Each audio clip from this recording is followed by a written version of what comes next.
صبیحہ میری بلو لائننگ کی ٹائی کہاں ہے؟ خضر نے کمرے میں اتنی زور سے آواز لگائی کہ کچن میں فرائی پین میں انڈا ڈالتے ڈالتے صبیحہ کمرے کی طرف بھاگی۔ خضر آہستہ بولے، پری جاگ جائے گی تو مجھے تنگ کرے گی۔ وہ رکھی تو ہے سامنے سائیڈ بورڈ پر، صبیحہ نے آہستگی سے کہتے ہوئے سائیڈ بورڈ پر رکھی ٹیبل پر رکھی ٹائی کی طرف اشارہ کیا۔ وہ ٹائی رکھنے کی جگہ ہے، بے وقوف عورت! خضر نے شرمندگی مٹانے کے لیے صبیحہ پر ہی الزام لگا دیا۔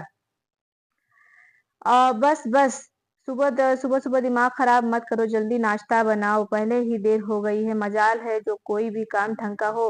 ہر صبح میرا چیخنا چلانا نظر آتا ہے تمہیں، اپنی حرکتیں نہیں۔ ٹائی کی نوٹ ٹھیک کرتے ہوئے وہ بڑبڑا رہا تھا۔ آپ کو تو عادت ہو گئی ہے فالتو میں چلانے کی اور ہنگامہ کرنے کی، وہ بھی کہتی ہوئی واپس پلٹی۔ اوف، وہ انڈا تو فرائی پین میں پڑا جل کر راکھ ہو چکا تھا۔ جلدی سے جلا ہوا انڈا نکال کر سائیڈ پر رکھا اور فرائی پین صاف کر کے نیا انڈا فرائی کیا۔ ارے کوئی مجھ بوڑھی کو بھی پوچھے گا کہ نہیں؟ ٹیبل پر خضر کا ناشتہ لگانے گئی تو اماں نے اس کی طرف دیکھ کر تھوڑی اونچی آواز میں کہا، ماما میرا لنچ باکس۔ حاشر نے دودھ کا گلاس خالی کر کے ٹیبل پہ رکھتے ہوئے سوالیہ نظروں سے اس کو دیکھا۔ جی جی، یہ لو۔ اس نے سینڈوچ لنچ باکس میں رکھ کر بند کرتے ہوئے اس کے سامنے رکھ دیا۔ اور پانی تو ٹھنڈا بھرا ہے نا بوتل میں؟ ہاں بیٹا، وہ بولی۔ خضر آ کر ناشتہ کر چکا تھا۔ ارے بھائی، مجھ بڑھیا کا بھی کوئی خیال کر لو۔ اس بار اماں کی آواز میں سختی تھی۔ لائی اماں، وہ دوبارہ کچن کی طرف دوڑی۔ حاشر کی اسکول وین آ چکی تھی۔ وہ بیگ لٹکا کر باہر کی طرف چل گیا۔ اماں نے کے لیے پراٹھا بنایا، ساتھ رات کا سالن گرم کرنے کے لیے مائکرو ویو میں رکھا، اور بچوں اماں کو ناشتہ دے کر آئی کہ پری کی رونے کی آواز آ گئی۔ وہ جاگ گئی۔ وہ کمرے میں کی طرف بھاگی، پہلے مجھے چائے دے دو، اندر گئی تو 2-3 گھنٹے لگ جائیں گے۔ خضر کی طنزیہ آواز پر وہ کمرے میں جاتے جاتے رک گئی اور واپس کچن کی طرف چلی گئی۔ خضر کو چائے دے کر وہ پری کی نیپی چینج کر کے فیڈر بنا کر رکھ دی۔ خضر آفس چلا گیا۔ بہو بیگم، ہمارے یہاں ناشتے میں چائے بھی پی جاتی ہے، مناسب سمجھو تو ایک پیالی چائے بھی ہمارے منہ پر دے مارو۔ اوفو، اماں کو تو طنز کرنے کا بہانہ چاہیے۔ وہ ہاتھ دھو کر دوبارہ کچن میں چلی گئی۔ اماں کو چائے دے کر ان کی ناشتے کی ٹرے لا کر کچن میں رکھ دی۔ پھر خضر کا بچایا ہوا آدھا پراٹھا اور اماں کا بچایا ہوا سالن لے کر ایک کپ چائے لے کر خود بھی ناشتہ کرنے کے لیے بیٹھ گئی۔ ناشتے کے بعد وہ بہت سے کام کرنے تھے۔ دوپہر کے لیے سالن بنانے کے لیے فریج میں قیمہ نکال کر رکھا۔ برتن دھو کر شیلف میں رکھے۔ بچی رو رہی تھی، اس کا پیمپرس چینج کرو، اماں نے اپنے کمرے سے آواز لگائی۔ بجائے یہ کہ جا کر پری کو گود میں لے لیتی، انہیں تو پیمپرس سے اللہ واسطے کا بیڑ تھا۔ ان کے خیال میں یہ آج کل کی عورتوں کی کامچوری کو بڑھاتا ہے۔ بقول ان کے پہلے زمانے میں تو ہم بالٹیاں بھر بھر کے بچوں کے کپڑا دھویا کرتے تھے، اور آج کل کے لوگ ادھر ایک لگا کہ دوسرا تیار۔ اصل میں پیسوں کا درد جو نہیں آج کل کی عورتوں کو، وہ بڑبڑانا اپنا فرض سمجھتی تھیں۔ اوفو، کمرہ بھی عجیب مچھلی بازار ہے۔ اس نے کمرے میں آ کر ٹھنڈی سانس لے کر بکھری ہوئی چیزوں کو دیکھا اور پھر پری کے کپڑے چینج کرانے لگی۔ پھر اٹھ کر کمرے کو سمیٹنا شروع کر دیا۔ جب تک وہ کمرہ صاف کر کے باہر آئی، اماں باہر جانے کے لیے چادر اوڑھے کھڑی تھی۔ یہ روز کا معمول تھا کہ وہ ناشتے کے بعد ضرور محلے کے گھروں میں چکر لگاتی۔ حالانکہ پری کو سنبھالتے ہوئے صبیحہ کے لیے گھر کا کام کرنا بہت مشکل ہوتا، مگر اماں کے کہنے کے مطابق ان کو بچوں کو سنبھالنا نہیں آتا۔ پھر صبیحہ بھی نہیں چاہتی تھی کہ فالتو میں اماں کو پری گھمائے۔ میں نے سبزی لے کر رکھ دی ہے، مٹن قیمہ ڈال دینا، ہاں ساتھ میں رائتا بھی بنا لینا، آرڈر دے کر وہ باہر نکل گئیں۔ صبیحہ سر ہلا کر رہ گئی۔ اف اللہ، اگر اماں بیٹھے بیٹھے سبزی بنا دے تو ان کا کیا جائے گا؟ مٹر چھیلتے چھیلتے وہ سوچ رہی تھی۔ ایسے کام تو عام طور پر گھر میں موجود ساسیں امی ہی کرتی ہیں، مگر یہاں تو اماں سارا گھر، ساری ذمہ داریاں اسے سونپ کر مطمئن نہ تھیں۔ صفائی کر کے کھانا تیار کر کے ظہر کی نماز کے لیے وضو کر کے آئی، تب حاشر اور ساتھ اماں بھی آ گئے۔ حاشر فریش ہو کر آیا تب تک وہ نماز پڑھ کر کھانا لگا چکی تھی۔ اماں نے ایک نظر کھانے پر ڈالی، قیمہ، مٹر، بگھارے چاول، رائتا، اچار، مگر سلاد نہ تھا۔ سلاد نہیں بنائی آج؟ انہوں نے پلٹ کر صبیحہ کو دیکھ کر سوال کیا۔ اماں پری بہت تنگ کر رہی تھی، جلدی سے صفائی دی، مگر ابھی تو سو رہی ہے مزے سے۔ وہ کہاں ماننے والی تھی، ابھی سوئی ہے کچھ دیر پہلے۔ آپ بیٹھے، میں بنا لاتی ہوں۔ बस यही बात बुरी लगती है तुम्हारी, पता नहीं कब तुम हमारे घर के इस रस्म रिवाज को समझोगी। अम्मा बड़बड़ाती रही। हमारे घर?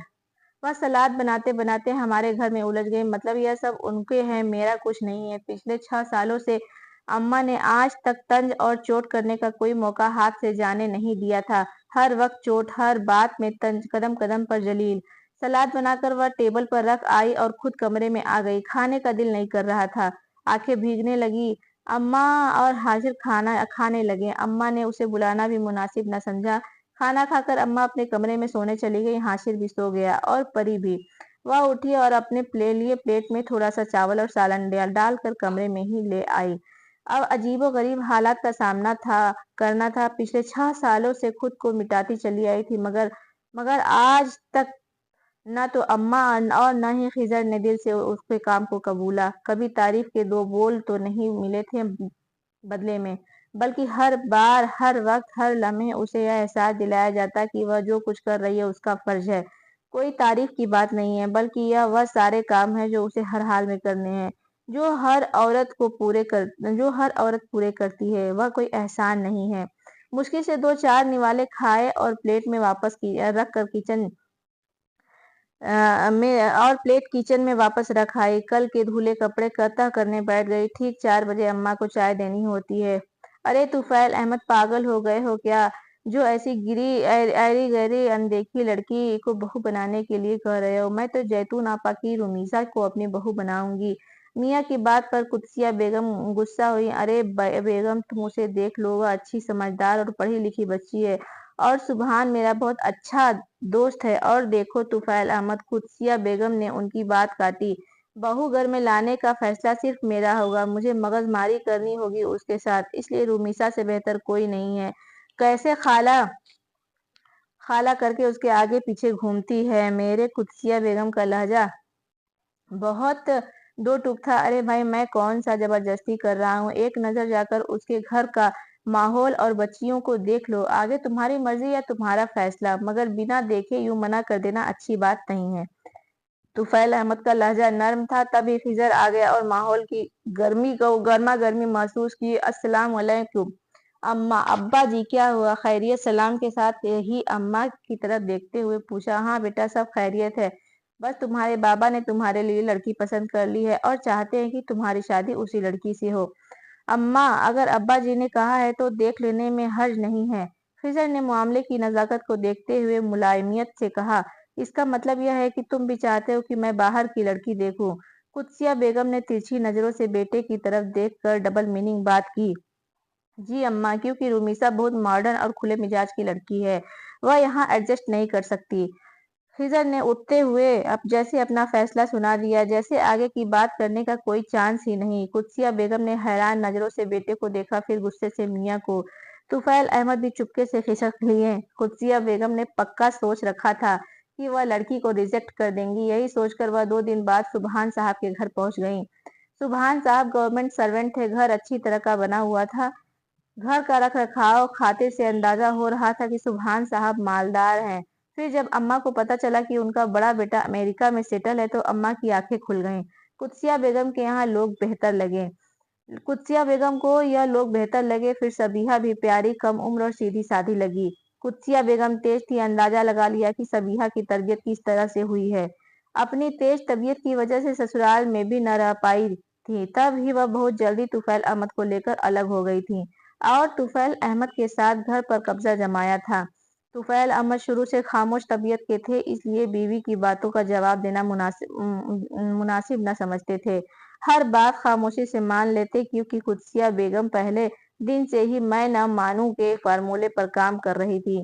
वहां बैठे बैठे कुत्सिया बेगम को अंदाजा हुआ कि सबीहा को जहेज भी ठीक ठाक मिलेगा और फिर अमेरिका का अट्रैक्शन भी हो तो होता। वह जो इरादा करके आई थी कि रिश्ता नापसंद कर देंगी, बैठे बैठे इरादा बदल दिया। उन्होंने सबीहा के लिए रजामंदी दे दी। खिजर और सबीहा ने भी एक दूसरे को देखा, दूसरी बातें तय हुई और यह रिश्ता पक्का कर दिया गया। और कुत्सिया बेगम के चक्कर लगने शुरू हो गए। वह जब जाती, सबीहा उन्हें खाने पर रोक लेती। उसके हाथ के बने खानों का मजा अम्मा के मुंह लग चुका था। अम्मा के कपड़ों की सिलाई भी सबीहा ने करना शुरू कर दी थी। अम्मा खासा मुतमईन थी और उनको मुतमईन देखकर खिज़र और तुफैल भी अहमद भी मुतमईन थे। कुदसिया बेगम जब जाती कोई ना कोई बात में ऐसी बात कर देती कि उनके जाने का मकसद भी पूरा हो जाता। वह कहती हमारे यहाँ लड़के वाले पहनाऊ का जोड़ा देते हैं, बहुत भारी, और लड़की वालों की तरफ से लड़के की अम्मा और बहन को सोने के झुमके, चेन, लॉकेट जैसी